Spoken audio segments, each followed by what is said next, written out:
So hello and welcome guys, मैं संगानी आपका हमारे चैनल पे इन्वेस्टमेंट पे हार्दिक स्वागत करता हूँ। ठीक है, तो जो आज का हमारा वीडियो है वो होने वाला बेसिकली जो हमारा सीरीज चल रहा था जिसमें वॉरेन बफेट के लेटर की समरी बता रहे थे, उसी का पार्ट होने वाला है। और ये होने वाला है 1980 के लेटर का पार्ट 4 होने वाला है। ठीक है, सो हम आपको इस लेटर में 1984 का जो लेटर था उसके कुछ लेसन बताने वाले। ठीक है, और इसके पहले भी हम बहुत सारे वीडियो बना चुके हैं इस सीरीज के ऊपर बेसिकली। और अगर आप इस पूरी सीरीज का पहला वीडियो अभी देख रहे हो तो प्लीज ये पूरी सीरीज को देख लेना। उसके लिंक ऊपर आई बटन में, पूरी प्लेलिस्ट के लिंक ऊपर आई बटन में दे रहा हूँ मैं, सो आप देख सकते हो। ठीक है, ठीक है, सो अभी बिना किसी टाइम पास के चालू करते हैं आज का हमारा वीडियो। लेकिन उसके पहले अगर आपने हमारे चैनल को अभी तक सब्सक्राइब नहीं किया है तो फटाफट सब्सक्राइब कर दीजिएगा, बाद में बेल आइकन उसको भी दबा दीजिएगा ताकि हमारे चैनल पे कोई भी नई वीडियो है उसकी नोटिफिकेशन सबसे पहले आपके पास आए। ठीक है, ठीक है, तो थैंक यू सो मच, आपने सब्सक्राइब कर दिया है। और अभी चलते हैं हमारी वीडियो की तरफ और बढ़ते हैं, मीन्स शुरू करते हैं सबसे पहले पीपीटी के साथ। ठीक है, तो चलते सीधा पीपीटी के ऊपर। सो हेलो गाइस, जैसे आप देख सकते हैं हम हमारी पीपीटी पे आ चुके हैं। सो ये है Berkshire Hathaway shareholders letter 1980 part 4 in Hindi by simple investment. ठीक है, तो जैसा हम इसकी समरी देते हैं और वैसा इस बार भी देने वाले। ठीक है, तो चालू करते हैं आज का हमारा वीडियो। सो ये है नंबर 10। सो जो नंबर 10 है उसमें वॉरेन बफेट जी कहते हैं, वे कहते हैं कि GEICO represent the best of all investment worlds, the coupling of a very important and very hard to duplicate business advantage with an extraordinary management whose skills in operation are match by skills in capital allocation. So Warren Buffett ji यहाँ पे basically गाइको की बात करते हैं जो कि एक insurance company है और जिनमें मीन्स वॉरेन बफेट जी ने शेयर खरीदे थे। और अगर आप देखोगे तो मीन्स अभी भी वॉरेन बफेट के पास ये शेयर है और बेसिकली पूरी कंपनी खरीदी है वॉरेन बफेट जी ने। सो उसी चीज़ के बारे में बात करते हैं कि हमने गाइको क्यों खरीदा था। बेसिकली कोई भी बिजनेस अच्छा होने के लिए मीन्स हमें उसमें इन्वेस्ट करने के लिए क्या क्या कैरेक्टरिस्टिक होनी चाहिए। और बेसिकली यहाँ पे वॉरेन बफेट जी ये भी बताते हैं कि मीन्स हमें कोई भी अगर बिजनेस खरीदना है तो हम उसमें क्या देखते हैं। ठीक है, सो इसको और अच्छे से समझने के लिए मीन्स हर एक डिटेल समझने के लिए, हर एक चीज़ समझने के लिए हम चलते हैं हमारे कैमरे पे। लेकिन आप ठीक है, तो जो नंबर 10 है उसमें बेसिकली वॉरेन बफेट बात करते हैं बिजनेस के बारे में। सो मीन्स अभी तक आपने मीन्स अगर इस सीरीज को फॉलो किया, आपने मीन्स इस सीरीज के पूरी प्लेलिस्ट के सब वीडियो देखे, सो आपको अभी तक पता चल जाएगा कि मीन्स वॉरेन बफेट बहुत सारी चीज़ों की बात करते हैं। वे कहते हैं कि बिजनेस ऐसा नहीं होना चाहिए, बिजनेस ऐसा नहीं होना चाहिए, बिजनेस ऐसा नहीं होना चाहिए।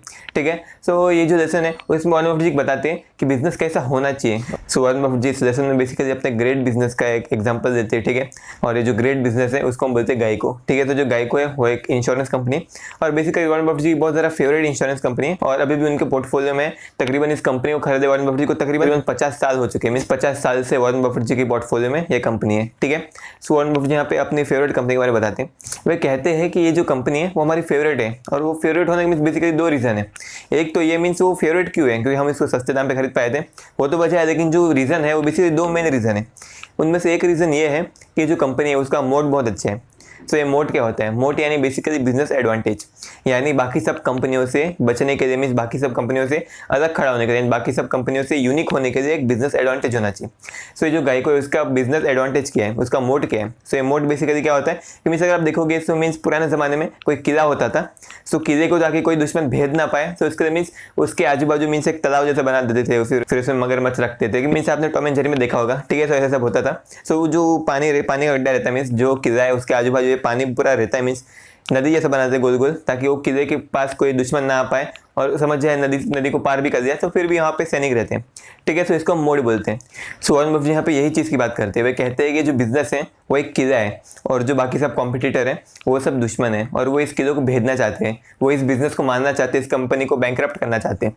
सो अभी उसको बैंकरप्ट होने से बचाने के लिए एक बिजनेस एडवांटेज होनी चाहिए जिसको हम आजू बाजू मीन्स वो जो पानी का दरिया है वो बोलेंगे, मीन्स बेसिकली जो नदी गोल गोल नदी रहती है उसको बोलेंगे। और उसमें मगरमच्छ होने चाहिए बेसिकली, ताकि कोई भी दुश्मन उस मीन्स किले को भेद ना पाए, कंपनी को मीन्स बैंकरप्ट ना कर पाए। सो वो कहते हैं कि मीन्स आप कोई भी कंपनी खरीदो उसमें ये एडवांटेज होनी ही चाहिए।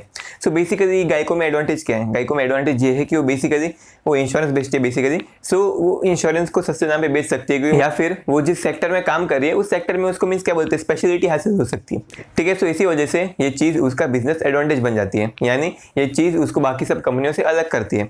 ठीक है, सो वॉरेन बफेट को ये कंपनी इसी चीज़ की वजह से पसंद है क्योंकि जो इसका बिजनेस एडवांटेज है वो बहुत ज़्यादा खतरनाक है, वो बहुत ज़्यादा तगड़ा है और कोई भी बाकी सब कंपनियां उसको मीन्स तोड़ नहीं सकती। जैसे अगर हम बात करें कोको कोला की, सो जो कोको कोला है उसका बिजनेस एडवांटेज क्या है? उसका नाम कोको कोला भाई, मीन्स कोको कोला जैसा मीन्स जो कोल्ड ड्रिंक है वो कोई भी बना सकता है, कोई भी कंपनी बना सकती है, पेप्सी ने बनाया भी है। लेकिन कोको कोला इतना ज़्यादा बिकता क्यों है? इतना ज़्यादा वो इसीलिए बिकता है क्योंकि मीन्स उसका नाम है, एक ब्रांड बन चुका है कोको कोला। ठीक है, सो वैसे वे कहते हैं कि मीन्स हर एक बिजनेस का एक एडवांटेज होना चाहिए, जैसे एप्पल का है, सैमसंग का है और ये सब चीज़ों का है। ठीक है, सो बेसिकली हर एक बिजनेस में ऐसा होना चाहिए। ठीक है, सो ये तो एक कारण था कि उसके पास बिजनेस एडवांटेज है। और जो दूसरा कारण है वो ये है कि मीन्स वो सबसे बहुत ज़्यादा मेन कारण है, और वो ये है कि जो उसका मैनेजमेंट है बेसिकली, यानी जो उसके सीईओ, उसके बोर्ड ऑफ डायरेक्टर, ये सब है, वो बेसिकली कैपिटल को बहुत ज़्यादा अच्छी तरीके से एलोकेट कर पाते हैं। कैपिटल एलोकेट कर पाते हैं इसका मतलब क्या होता है? कैपिटल एलोकेट कर पाते हैं इसका मतलब ये है कि उनके पास जो पैसा आता है वो उसको बराबर तरीके से इस्तेमाल कर पाते हैं, बराबर तरीके से उसको बांट पाते हैं, और बराबर तरीके से उस पर रिटर्न कमा सकते हैं, और बराबर से मीन्स कैश फ्लो को पूरी तरीके से मैनेज कर पाते हैं। ठीक है, सो कैपिटल एलोकेट कर पाते हैं, ऐसे उसका मतलब क्या था? मीन्स वरुण बफेट जी यहाँ पे कहना क्या चाहते थे? वे कहना ही चाहते थे कि मीन्स उनका जो return on equity, return on capital employed, ये सब अच्छा है बेसिकली। क्यों अच्छा है? क्योंकि मीन्स वो कैपिटल को अच्छी तरीके से रिलोकेट कर पाते थे, कैपिटल को अच्छी तरीके से मीन्स एलोकेट कर पाते थे। सो भी मीन्स कैपिटल को अच्छे से एलोकेट कर पाते हैं, यानी कैपिटल को अच्छे से यूज कर पाते हैं, उस पर अच्छा रिटर्न जनरेट कर पाते हैं। तो इससे हमें क्या होगा? इससे हमें ये फायदा होगा कि बेसिकली मीन्स आपने कोई भी कंपनी का शेयर खरीदा है, समझ जाए आपने मेरी कंपनी का शेयर खरीदा है बराबर, सो मेरी कंपनी का शेयर 10 रुपये का है, और वो 10 रुपये के शेयर के ऊपर वो कंपनी तकरीबन 5 रुपये कमाती है। ठीक है, सो मैंने अभी 5 रुपये कमाया मेरी कंपनी ने। सो अभी जो मेरी कंपनी है वो आपको एज ए शेयर होल्डर पूरा रुपया मीन्स जितना भी आपकी कमाई है, यानी एक शेयर के ऊपर जितनी भी आपकी कमाई है, यानी जिसको हम ईपीएस बोलते हैं, अर्निंग पर शेयर बोलते हैं, वो आपको नहीं देगी। वो बेसिकली सिर्फ डिविडेंड के रूप में आपको बहुत कम हिस्सा देगी। ठीक है, और जो बाकी का जितना ही पैसा है वो अपने पास ही रखेगी। सो ये जो पैसा मैंने अपने पास रखा है उसको हम बोलेंगे रिटेन्ड अर्निंग्स। यानी जब कोई भी कंपनी अपने मालिक यानी अपने शेयर होल्डर्स का पैसा अपने पास रखती है और उनको बहुत कम पैसा ऐसे डिविडेंड देती है, सो जो पैसा बचता है उसको हम बोलेंगे रिटेन्ड अर्निंग्स। सो इसका मतलब ये हुआ कि मीन्स जो कंपनी जो पैसा अपने पास रखती है, वो जो मैनेजमेंट है उस पैसों का अच्छी तरीके से इस्तेमाल कर पाता है, जिसकी वजह से मीन्स वो कंपनी के लिए बहुत ज़्यादा फायदेमंद हो सकता है, कंपनी का प्रॉफिट बढ़ सकता है, कंपनी को एक्सपेंशन में मदद मिल सकती है, और भी बहुत सारी चीज़ें मिल सकती है। और आपको बेसिकली अगर समझ जाए कंपनी की जो अर्निंग्स है, कंपनी की कमाई बढ़ेगी, तो आपको बेसिकली अपना फायदा होने वाला है। ठीक है, सो इसीलिए जो गाइको है उनका एक फेवरेट बिजनेस है। किन चीज़ों की वजह से? सिर्फ 2 चीज़ों की वजह से। एक है बिजनेस एडवांटेज, और दूसरा बात आती है वो है कैपिटल एलोकेशन की स्किल्स की, यानी जो उनकी रिटर्न अर्निंग्स को अच्छी तरीके से इस्तेमाल कर पाते हैं। ठीक है, सो आप मीन्स बेसिकली कोई भी कंपनी को 2 फैक्टर के ऊपर से मत लेना, और भी बहुत सारे छोटे छोटे फैक्टर है, जैसे उसकी प्राइस बराबर होनी चाहिए, वो अच्छे सेक्टर में होनी चाहिए, उसकी मैनेजमेंट सही होनी चाहिए, और भी बहुत सारे फैक्टर है। लेकिन ये जो 2 फैक्टर है ये मीन्स आपकी इन्वेस्टमेंट को, मीन्स अगर आपकी कोई भी इन्वेस्टमेंट है जो बाकी सब चीज़ों पर खरी उतरती है, लेकिन उसमें 2 चीज़ें नहीं है, सो मीन्स वो आपकी इन्वेस्टमेंट को बेस्ट इन्वेस्टमेंट नहीं बना सकते। लेकिन अगर आपकी इन्वेस्टमेंट में 2 चीज़ें हैं, सो आपकी इन्वेस्टमेंट को बेस्ट बना सकते हो और आप उसको बहुत सालों तक होल्ड कर सकते हो। ठीक है, सो ये था लेसन नंबर 10। अब चलते लेसन नंबर 11 की तरफ। ठीक है, सो मैं आशा करता हूँ आपको लेसन नंबर 10 समझ में आया होगा। सो अभी चलते हैं लेसन नंबर 11 की तरफ। सो जो लेसन नंबर 11 है उसमें वरुण बफेट जी कहते हैं, वे कहते हैं a silly purchase price for a block of stock in a corporation can negate the effects of a decade of earnings retention by the corporation, but when the purchase prices are sensible, long-term mark recognition of the accumulation of returned earnings almost certainly will occur.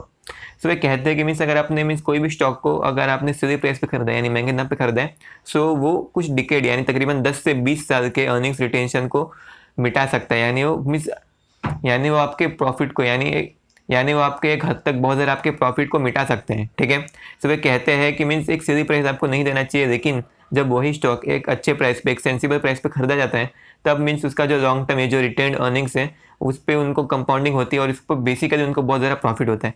ठीक है, सो अभी इसको detail में समझने के लिए चलते सीधा हमारे कैमरे पे। ठीक है, सो लेसन नंबर 11 है वो मेरे हिसाब से अब तक का मीन्स सबसे इंपॉर्टेंट लेसन होना चाहिए, और किसी भी वैल्यू इन्वेस्टर के लिए वो सबसे इंपॉर्टेंट लेसन होता है। ठीक है, सो मीन्स अगर आपने पूरी सीरीज देखी है और उस पूरी सीरीज में से आपको बेसिकली सिर्फ ये एक चीज़ समझ में आती है, तो भी आपके लिए बहुत ज़्यादा फायदेमंद हो सकती है। और ये जो लेसन है वो बेसिकली उसमें वरुण बफेट जी प्राइस के बारे में बात करते हैं, यानी उस शेयर के प्राइस के बारे में बात करते हैं। वे कहते हैं कि आपको किसी भी कंपनी को मीन्स क्योंकि उसके पास बिजनेस एडवांटेज है या फिर मीन्स उसका जो कैपिटल एलोकेशन स्किल्स है वो अच्छा है, ये दोनों बातें पे नहीं करना चाहिए, आपको बेसिकली उसके प्राइस पे भी ध्यान देना पड़ेगा। मीन्स आपको कोई भी कंपनी सीधी प्राइस पे नहीं खरीदनी है। ठीक है, सो मीन्स समझ जाइए, मैं यहाँ पे एक एग्जांपल देके आपको और अच्छे समझाता हूँ कि समझ जाइए आप कोई भी कंपनी खरीदते हो। ठीक है, सो अभी आपने जब उस कंपनी को खरीदा तो उसकी ईपीएस यानी अर्निंग पर शेयर यानी एक शेयर के ऊपर वो 1 साल में 10 रुपये कमा पाती थी। ठीक है, और आपके हिसाब से ये जो कंपनी है वो तकरीबन 10 साल तक चलेगी। ठीक है, मीन्स नॉर्मली हम इतना ही मानते हैं कि ये कंपनी 10 साल तक चलेगी, उसके बाद मीन्स क्या पता, मीन्स 10 साल में 2 बार सरकार बदल जाती है, सो कंपनी का क्या होगा क्या पता। ठीक है, सो हम ये मान लेते हैं कि कंपनी 10 साल तक चलेगी। सो अब ये मानेंगे कि 10 साल के बाद कंपनी बंद हो जाएगी पूरी तरीके से। ठीक है, सो ये हर साल 10 रुपये कमाती है एक शेयर के ऊपर। सो ये जो कंपनी है वो 10 साल में 100 रुपये कमा पाएगी, क्योंकि हर साल वो 10 रुपये कमाती है। ठीक है, सो 10 साल के अंत तक उसके बाद 100 रुपया होगा। सो आपके हिसाब से मीन्स जो कंपनी की कीमत है वो 10 साल में उस कंपनी की कीमत 100 रुपये के आसपास होनी चाहिए। हम ये मान के चलते हैं कि हाँ भाई कंपनी की कमाई बढ़ने नहीं वाली, कंपनी की कमाई उतनी ही रहने वाली है। ठीक है, सो अब ये 100 रुपया तो हो गया, लेकिन जो कंपनी पूरा 100 रुपये कमाती है उसका पूरा हिस्सा आपको नहीं देगी, उसका बस थोड़ा सा हिस्सा आपको देगी डिविडेंड के रूप में, और बहुत सारा पैसा अपने पास रखी जिसको हम बोलेंगे रिटेन्ड अर्निंग्स, ठीक है। और वो जो पैसा अपने पास रखती है उससे वो कुछ रिटर्न कमाएगी, ठीक है। सो वो रिटर्न आपके जो रिटर्न है आपकी कमाई यानी 100 रुपये में ऐड होते रहेगा। तो समझ जाए कंपनी ने ओवरऑल यानी CAGR ये 10 साल में तकरीबन 20% रिटर्न कमा दिया, ठीक है। सो मीन्स नॉर्मली 20% बहुत मामूली रिटर्न होता है, लेकिन समझ जाए 20% कमा दिया। सो आपका 100 रुपये 120 रुपये बन जाते हैं, ठीक है। यानी 10 साल के बाद 100 रुपये 120 रुपये, मीन्स उससे भी ज़्यादा बन जाता है, लेकिन हम फिर भी 120 देते हैं, ठीक है। सो आपका 100 रुपये 120 रुपये बन चुके हैं। लेकिन अगर आपने उस कंपनी का शेयर यानी जब आपने पहले साल उस कंपनी का शेयर खरीदा, यानी अभी आपने उस कंपनी का शेयर खरीदा तभी आपने 125 रुपये दे दिया, तो मीन्स वो कंपनी 10 साल में 100 रुपये कमा पाती है, और रिटेन्ड अर्निंग्स को गिनने के बाद उसके ऊपर रिटर्न कमाते हैं, कंपाउंडिंग वो सब गिनने के बाद 120 रुपया मिलता है आपको। यानी अगर आप 100 रुपये पे यानी अगर आप 100 रुपये भी शेयर को खरीदोगे तो आपको 20 रुपये प्रॉफिट हो सकते हैं, मीन्स उसके ऊपर होगा, मीन्स उसके आजू बाजू होगा प्रॉफिट, यानी आप 100 रुपये भी शेयर को खरीद सकते हो।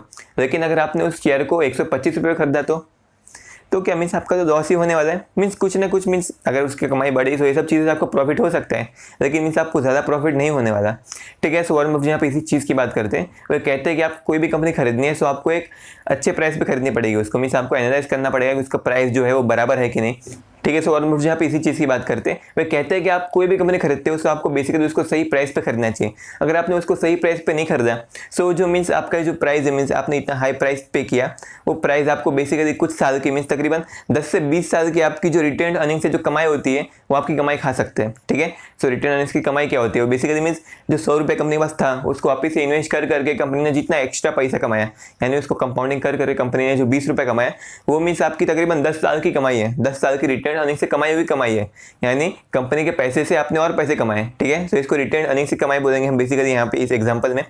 सो वॉरेन बफेट जी कहते हैं कि आपको कंपनी को बेसिकली बहुत ज़्यादा हाई प्राइस पे नहीं खरीदना चाहिए, क्योंकि अगर आपने बहुत ज़्यादा क्या बोलते हैं सीधी प्राइस पे खरीदा सो आपके जो बेसिकली 10 से 20 साल की जो रिटेन्ड अर्निंग से हुई हुई कमाई है वो बेसिकली पानी में धुल जाएगी, वो बेसिकली मीन्स उसका कोई मतलब ही नहीं रहेगा, और बेसिकली मीन्स आपको इतना प्रॉफिट नहीं होगा, ठीक है। सो ये था लेसन नंबर 11। सो आशा करता हूँ आपको ये समझ में आया होगा, और अगर आपको ये समझ में नहीं आया तो प्लीज़ वापस से थोड़ा रिवाइंड करके वापस देख लेना, क्योंकि लेसन मेरे हिसाब से बहुत ज़्यादा इंपॉर्टेंट है, मीन्स ये लेसन आपको दिमाग में गांठ बांध के ध्यान रखना चाहिए, ठीक है। और जिनको समझ में आ गया फिर भी वो थोड़ा सा रिवाइंड करके देख लेना वापस से कि मीन्स थोड़ा और अच्छे समझ जाए, ठीक है। सो अगर वापस से मीन्स आपने देख लिया है तो वापस से चलते हैं अभी हम लेसन नंबर 12 की तरफ। तो मैं आशा करता हूँ आपको लेसन नंबर 11 भी समझ में आया होगा। सो अभी चलते हैं लेसन नंबर 12 की तरफ। सो ये जो लेसन नंबर 12 है उसमें वॉरेन बफेट जी कहते हैं, वे कहते हैं businesses meeting our standard are not easy to find. Each year we read of hundreds of corporate acquisitions, only a handful would have been interest to us, and logical expansion of our present operations is not easy to implement। वे कहते हैं कि means जो business जिसमें means हमें interest है, यानी ऐसे business जिनका स्टैंडर्ड हमारे बिजनेस के जैसा है, मीन्स हमें उनका स्टैंडर्ड पसंद है। बेसिकली ऐसे बिजनेस आजकल मिलना बहुत मुश्किल है, और समझ जाए अगर हमें ऐसे बिजनेस मिल भी जाते हैं तो बेसिकली उनका प्राइस बहुत ज़्यादा होता है, जिसकी वजह से हम उनको खरीदते नहीं। हर साल हम तकरीबन हज़ारों बिजनेस को देखते हैं, हज़ारों एक्विजिशन के पेपर पढ़ते हैं, लेकिन बेसिकली हमें उसमें से कुछ भी पसंद नहीं आता, और बेसिकली इसी चीज़ की वजह से जो हमारी कंपनी का एक्सपेंशन है वो होना बहुत मुश्किल हो चुका है, इतना इजी नहीं होता है, ठीक है। सो मीन्स अभी इसको और एक्सप्लेन करने के लिए उनके स्टैंडर्ड क्या है, वो क्या देख के इन्वेस्ट करते हैं, सबको और अच्छे से समझने के लिए चलते सीधा हमारे कैमरे पे, ठीक है। सो ये जो लेसन नंबर 12 है उसमें वॉरेन बफेट जो बेसिकली मीन्स वो बताते हैं कि मीन्स हम जो स्टॉक है वो बेसिकली हम बहुत ज़्यादा खरीद नहीं पाते, मीन्स वे कहते हैं कि हमारे स्टैंडर्ड के हिसाब से हमें स्टॉक नहीं मिल पाते। वे कहते हैं कि हम हर साल तकरीबन हज़ारों स्टॉक को देखते हैं, हज़ारों शेयर को देखते हैं, उनकी बैलेंस शीट पढ़ते हैं, ये पढ़ते हैं वो करते हैं, फिर बातें करते हैं मैनेजमेंट के साथ, लेकिन फिर भी उनमें से बहुत कम स्टॉक ही हमारे जो स्टैंडर्ड है उसको मीट कर पाते हैं। यानी हमारा स्टैंडर्ड क्या है, बेसिकली हमें ऐसा स्टॉक चाहिए जो अच्छे सेक्टर में होना चाहिए, हमें बेसिकली उसकी मैनेजमेंट अच्छी होनी चाहिए, उसमें बेसिकली रिटेन्ड अर्निंग्स को बराबर इस्तेमाल कर पाना चाहिए, एंड देन उसका जो प्रॉफिटेबिलिटी वो अच्छी होनी चाहिए, ग्रोथ अच्छी होनी चाहिए, वो जो सेक्टर में वो बराबर होना चाहिए बेसिकली, और उसके पास एक बिजनेस एडवांटेज होना चाहिए, और भी बहुत सारी चीज़ें जैसे में उसका प्राइस सही होना चाहिए।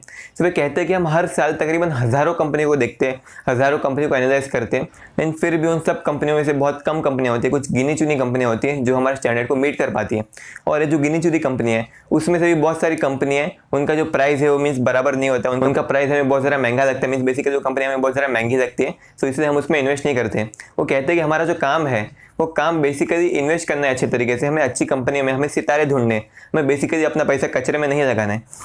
सो इसलिए वो कहते हैं कि हम जो प्राइस है उसको बहुत ज़्यादा इंपॉर्टेंट देते हैं। अगर कोई भी कंपनी हमारे जो बाकी सब क्राइटेरिया मीन्स जैसे मैंने बताया बिजनेस एडवांटेज होना चाहिए, मैनेजमेंट अच्छा होना चाहिए, ये सब चीज़ें मीन्स ये सब चीज़ों पे खरी उतरती है, लेकिन फिर भी उसका प्राइस बराबर नहीं है, सो हम उसको नहीं खरीदते हैं। ठीक है, वे कहते हैं कि हम जो हमारा डिसिप्लिन है उसको नहीं छोड़ते, क्योंकि जो प्राइस है वो किसी भी कंपनी को खरीदने में प्राइस बहुत ज़्यादा इंपॉर्टेंट होता है। ठीक है, सो वे कहते हैं कि हमें डिसिप्लिन में रहना चाहिए हमेशा, हमें मीन्स हमेशा अपना पैसा सही जगह पर रहना चाहिए, फिर चाहे वो पैसा 2 रुपया ही क्यों ना हो। सो वे कहते हैं कि इसी वजह से हम बहुत सारी कंपनियों को अपने पोर्टफोलियो में ऐड नहीं कर पाते। हम बेसिकली हर साल में भी 2 से 3 साल में हम तकरीबन एक ही कंपनी को ऐड करते हैं अपने पोर्टफोलियो में। ठीक है, सो मीन्स आपने फिलहाल के कुछ समय में देखा होगा कि वॉरेन बफेट जी किसी भी कंपनी में जब इन्वेस्ट करते हैं तो मीन्स उस कंपनी की न्यूज़ बनने लग जाती है, न्यूज़ में आने लग जाती है कंपनी, मीन्स बहुत ज़्यादा खतरनाक चीज़ें होती हैं, क्योंकि मीन्स सबको पता है कि वॉरेन बफेट जी जो भी डिसीजन देते हैं वो पूरी डिसिप्लिन के साथ रहते हैं और वो प्राइस को हिसाब मीन्स प्राइस को सामने रख के देते हैं। ठीक है, सो इट इज नंबर 12। अगर आपको हमारी वीडियो अच्छी लगी तो प्लीज़ सब्सक्राइब कर देना, और अगर आपको ऐसा लगा कि इस वीडियो से आपको कुछ नया सीखने मिला सो प्लीज़ हमारे चैनल को सब्सक्राइब कर दीजिएगा, बाद में बेल आइकन उसको भी दबा दीजिएगा। और मीन्स अगर आपको ऐसे और लेसन चाहिए, आपको ऐसी और वीडियो चाहिए सो प्लीज़ हमारी जो पूरी प्लेलिस्ट है यानी जिसमें वॉरेन बफेट के लेटर की समर देते हैं वो पूरी प्लेलिस्ट आप देख लेना। ठीक है, ठीक है, सो ये वीडियो यहीं पे खत्म होता है। थैंक यू सो मच इस वीडियो में देखने के लिए, और सब्सक्राइब करना भूलना मत। ठीक है, थैंक यू सो मच। अब हम चलते हैं। सो हाँ, जाने के पहले फ्रेंड्स मैं आपको एक ऐप के बारे में बताना चाहता हूँ। सो ये ऐप है बेसिकली, इसका नाम है शेयर द मील।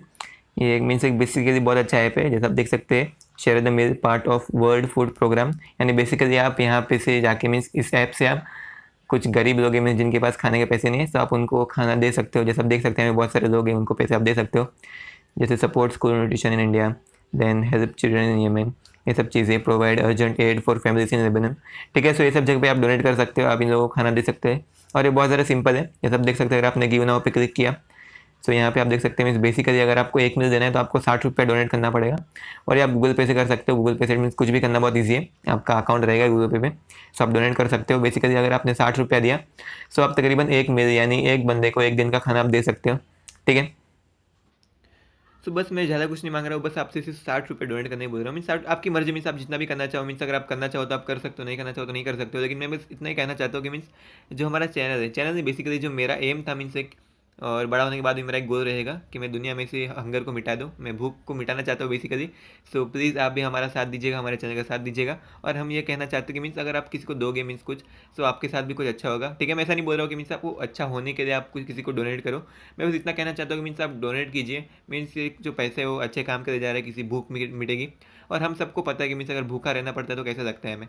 ठीक है, सो प्लीज़ थोड़ा डोनेट कर दीजिएगा, हमसे जितना होगा उतना हम करेंगे, आपसे जितना होगा उतना आप कर सकते हो। नहीं करना है तो मत कीजिएगा, लेकिन फिर भी मीन्स एक बार ट्राई कीजिएगा करना है। मीन्स हर महीने तकरीबन 60 रुपया दे देगा, मीन्स क्या होता है, ज़्यादा कुछ तो होता नहीं है। मीन्स 60 रुपया दो अपने हर महीने, और अपने फ्रेंड्स के साथ भी शेयर करना। ठीक है, जब मिलकर सब लोग डोनेट करेंगे तो मीन्स कुछ लोगों को मीन्स खाना मिल सकता है। ठीक है, सो आप भी डोनेट करना, हम भी करेंगे, और आप भी अपने दोस्तों को बताना कि डोनेट करना चाहते हो। सो आप इस ऐप को बेसिकली प्ले स्टोर से भी डाउनलोड कर सकते हो। इस ऐप का नाम है शेयर द मील। ठीक है, तो जैसे आप देख सकते हैं यहाँ पे वो app share the meal United Nations के द्वारा दिया जाता है, जो कि मीन्स एकदम अच्छा संस्था है मीन्स जिसको आप ट्रस्ट कर सकते हो बेसिकली। और यहाँ पे अगर देखोगे सो गिव नाउ पे क्लिक करने के बाद अगर आप यहाँ पे देखोगे how is my donation use, so वहाँ पे आपको पूरा ब्रेकडाउन मिलता है कि आपको डोनेशन कैसे इस्तेमाल किया जाता है। ठीक है, सो आप ये सब करके डोनेट कर सकते हो, ताकि मीन्स हमको तो मीन्स अच्छा खाना मिलता है, ताकि किसी और को भी थोड़ा खाना मिल सके हमारे द्वारा। ठीक है, so thank you so much इस वीडियो को यहाँ देखने के लिए, थैंक यू सो मच। अब हम चलते हैं।